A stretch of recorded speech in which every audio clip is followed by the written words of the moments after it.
Russian officials deny that their soldiers are fighting in Ukraine, but evidence on the front lines continues to undermine this position. According to Russian human rights activists, the death toll among Russians fighting in Ukraine has already exceeded 4,500. Many are soldiers who are ordered to join the conflict, but many more are volunteers convinced by a Kremlin propaganda campaign that it is their duty to fight. Here is the ultimate Ukrainian position in the Pisky village. The Donetsk International Airport is over there, not far from here, just one short distance. The insurgents and the Russian forces are insufficient to take these and other Ukrainian strongholds, so they have been changing their tactics, using their main resources, the human ones. Krymsky village is under the control of Ukrainian forces.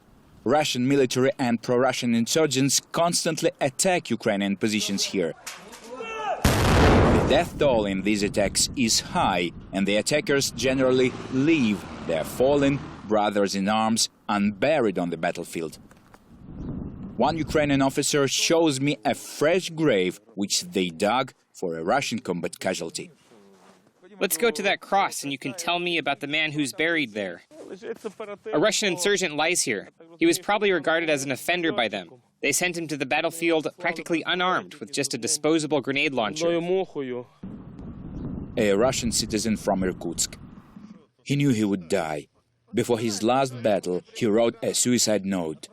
Ukrainian forces found it on his dead body. Rewritten on his tomb, it has become his epitaph. From the suicide note, it would have been better to shoot me immediately. Kondratenko Dmitry Viktorovich, Russia, Irkutsk. I realized I was sent to die like cattle. Zarya Battalion, Luhansk, enlisted the 12th of November 2014. And this guy, Alexander from Voronezh, is a little bit luckier. At least he's still alive.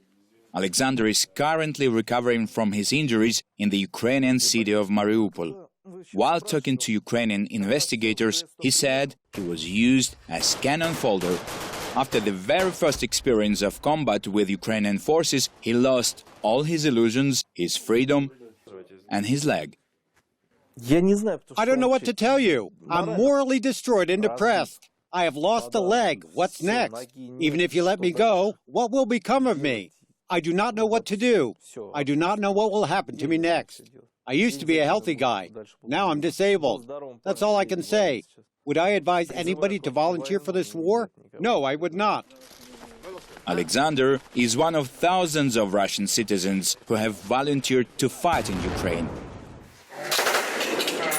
He received military training at a Russian army base in Rostov before being sent to the war zone in East Ukraine. He now recognizes that it was a one-way ticket. He was given no body armor when he was ordered to attack a Ukrainian checkpoint. We weren't issued with the appropriate armaments or bulletproof jackets. We were only given boots and assault rifles. I thought I would come back either dead or alive, but it turned out to be something in between, neither dead or alive. Alexander now says he's a victim of Russian TV propaganda, which depicts Ukrainians as intolerant fascists. Like the majority of Russian volunteers fighting in Ukraine, he was persuaded to join the conflict by Kremlin-controlled media. I came here with honest intentions, the best of intentions, but it soon became clear that everything has been exaggerated by Russian TV. Ukrainian doctors saved Alexander's life. But even now, after weeks in a civilian hospital, he continues to be influenced by the propaganda cliches of Kremlin TV channels. Bizarrely, he is still afraid that Ukrainian hospital staff could cut off his other leg if he says too much. I'm sitting here and God only knows what could happen to me in the end. How could it get worse? You've already lost your leg. They would probably cut off the other one. Do you seriously believe the Ukrainians would cut off your other leg?